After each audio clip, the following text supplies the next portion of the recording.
Welcome to the Note Nuggets podcast, where you can learn how to become the bank, build wealth, and accumulate streams of income perfect for your savings or IRAs. You'll hear from industry experts, seasoned veterans, and everyday investors.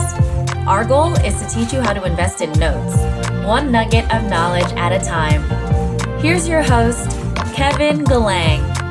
Welcome, everybody, to another episode of the Note Nuggets podcast, where you learn how to turn other people's debt into income for your savings or IRA. As savvy and smart investors, we do everything we can to prevent ourselves from losing money.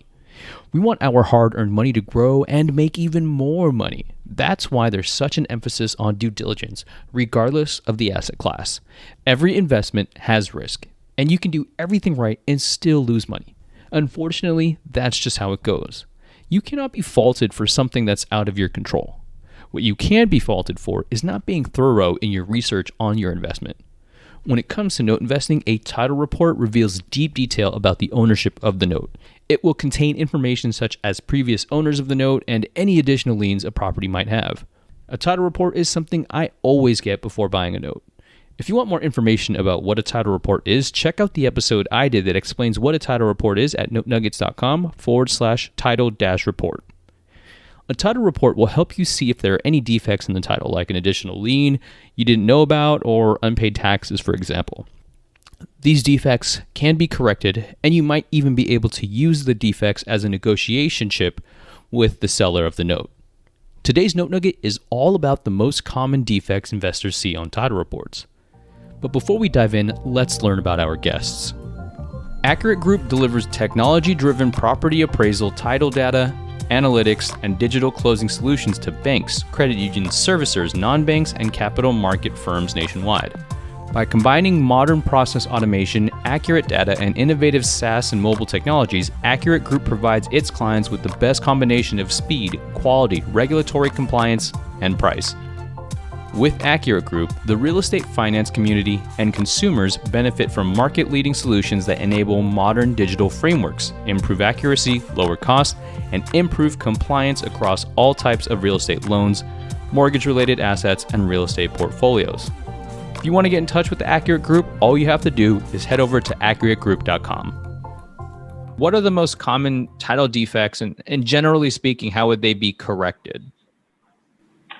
So the title defects from our standpoint, when we do our job, the things that we are most likely to have a problem with or find that there's something wrong with are taxes.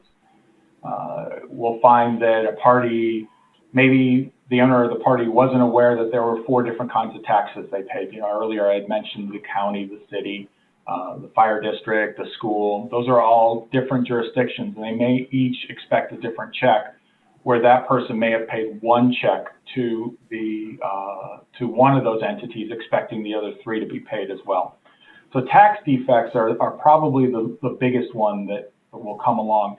Now, sometimes those are very small, a few $100s, a few $1,000s. They're not going to be a major defect. The scarier ones usually have to do around property that's been foreclosed, whether or not the foreclosure was handled properly by the law firm that handled that foreclosure. Did they notify all the parties that may have interest in the property? Did they make sure that all the lien holders were properly notified? Did they file their paperwork properly? All those things can affect whether a foreclosure has given a clean title to the next owner. Now, foreclosures are an excellent opportunity to acquire property at a lower price, but there is a little bit of risk involved, and you want to make sure that that attorney handled that foreclosure properly. And probably along that same line, the thing that I see the most are bankruptcies, where a party thinks that having filed a bankruptcy, they've cleared all of their liens off of the property, but if that attorney didn't handle that bankruptcy properly, or the person filing the bankruptcy didn't list all of their lien holders properly. Quite often I'll see like a credit card lien holder listed as a credit card debt, but that credit card company has already taken it to court and had it converted over to a judgment. A credit card debt is not an encumbrance on your property, your real property rather. It's not an encumbrance. But once that gets converted to a judgment, it does become an encumbrance on your real property, an involuntary lien. And quite often during bankruptcy, I'll see people having listed a credit card debt and not notify the judge handling the bankruptcy that it's been converted over to a judgment. Gotcha. Having that priority lien position over, anything that comes after it. So that can be a big pitfall too. And I see that almost on a daily basis where people think they've had liens cleared because of bankruptcy, but they really haven't. Okay, that's good to know. And from my perspective also, I would confer with the experts, being Accurate Title Group, for example, or with my local real estate attorney. Be like, hey, did it do this correctly? Because it wouldn't be my job to learn all that information when there are experts out there. No, you wouldn't want to try to. There are, I've been in this business since 1986, and I see something new virtually every day. And I have to rely on other people who've been in it just as long as myself, or maybe somebody new who understands law in a specific state better. But it's one of those things that if you try to wrap your brain around everything, you pay an expert. That's pay an expert.